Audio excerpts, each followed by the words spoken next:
उसको उखाड़ करके उस पेटी में अच्छी तरह बांध दिया और कहा ये तुम्हारा पारितोषिक है, इसमें भोजन भी है, रास्ते में भोजन करना।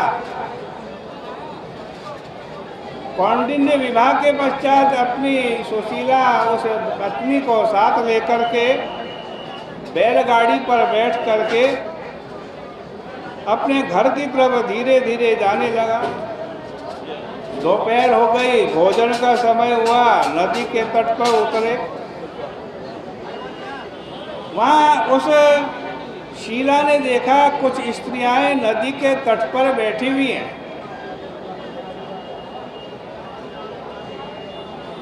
लाल लाल उन्होंने वस्त्र पहन रखे हैं और इस भाद्रपद महीने की शुक्ल पक्ष की चतुर्दशी का दिन है। वो स्त्रियां भक्तिपूर्वक पृथक पृथक स्थित होकर के देव की पूजा कर रही है। धीरे धीरे वह स्त्रियों के पास गई, उनसे पूछा, है देवियों आप क्या कर रही हो, मुझे भी बतलाओ। उन स्त्रियों ने कहा हम अनंत भगवान का पूजन कर रहे हैं, अनंत भगवान का। शीला ने कहा मैं भी इस व्रत को करूंगी, मुझे भी व्रत का सारा विधि विधान बतलाओ। स्त्रियों ने कहा नदी के तट पर अनंत की उत्तम पूजा सदा करनी चाहिए। गाय के चमड़े जितनी भूमि को लीप करके सुंदर मंडप बनाना चाहिए।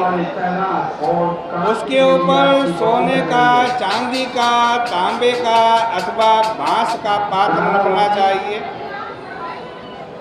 उस पर सदा अनंत फल देने वाले सब देवों के देव स्वामी अनंत की पूजा करनी चाहिए।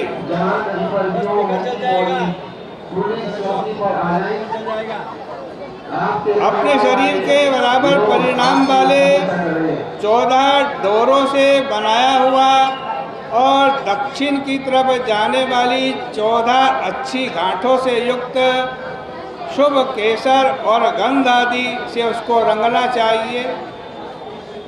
फिर एक सेर आटे का पुल्लिंग नाम वाला और घृतयुक्त पकवान बनाना चाहिए। उसमें से आधा ब्राह्मण को और आधा स्वयं खाना चाहिए। ये सुबह यह व्रत यदि संभव हो तो नदी के तट पर करना चाहिए। स्नान करके हरि की शुभ कथा सुननी चाहिए। इस विधि से अनंत भगवान को धूप दीप नैवेद्य और सुंदर गीत वाद्य से पूजा करनी चाहिए। उसके आगे होकर के केसर से रंगे हुए 14 गांठों से युक्त अनंत के सुंदर डोरे को पुरुष अपने दाहिने हाथ में और स्त्रियां अपने बाएं हाथ में बांधे। वह डोरा 1 वर्ष तक आपके हाथ में बंधा रहना चाहिए। श्री कृष्ण ने, भगवान ने कहा, शीला ने सुना व्रत और वहीं पर व्रत किया, हाथ में डोरा भी बांधा। रास्ते के भोजन में से पहले किसी ब्राह्मण को दिया, फिर बचा हुआ भोजन खाया। फिर प्रसन्न होकर स्त्रियों की आज्ञा लेकर उनको प्रणाम करके पति के पास आई। फिर अपने उस बैलगाड़ी पर बैठकर पति सहित धीरे धीरे हर्षयुक्त अपने घर को चले गए। अनंत भगवान का व्रत शीला ने किया और व्रत के प्रभाव से देखो क्या हुआ। वो जो पेटी सौतीली माँ ने दी थी, जिसमें घर का मंडप स्वस्तिक आदि भर दिया था, जब पेटी खोली तो सब वस्तु स्वर्ण की हो गई, नाना प्रकार के रत्नों की हो गई।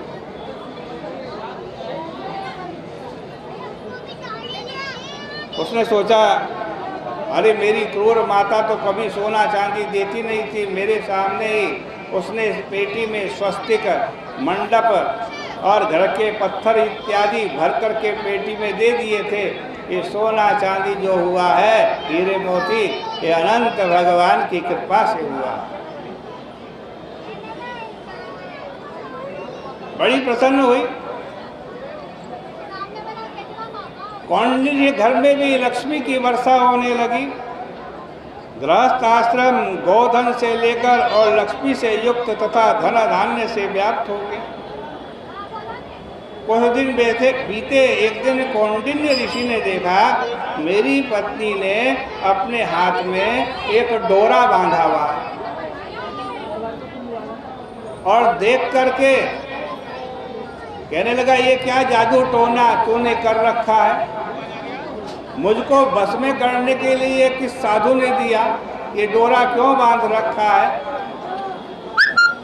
और उस डोरे में उंगली फंसाई, जोर से झटका दिया और उस डोरे को तोड़ दिया, जला करके बाहर फेंक दिया। बोली गंगा मैया की जय। शीला बहुत कहती रही ये अनंत भगवान का डोरा है, 14 गांठ का डोरा है, लेकिन कौंडिन्य ऋषि ने कुछ नहीं सुना।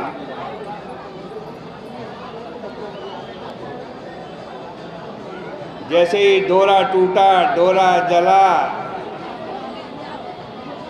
उनके घर में जो जो सामान था धीरे धीरे सब नष्ट हो गया। गोधन को चोरी ले गए, घर आग से जल गया। किसी के घर से कुछ आता था तो भी नष्ट हो जाता था। नित्य स्वजनों से झगड़ा होने लगा, तर्जन और भर्त्सन होने लगा। अनंत के डोरे के जला डालने के दोष से कौंडिन्य के घर में दरिद्रता आ गई। अब उससे कोई बात भी नहीं करता।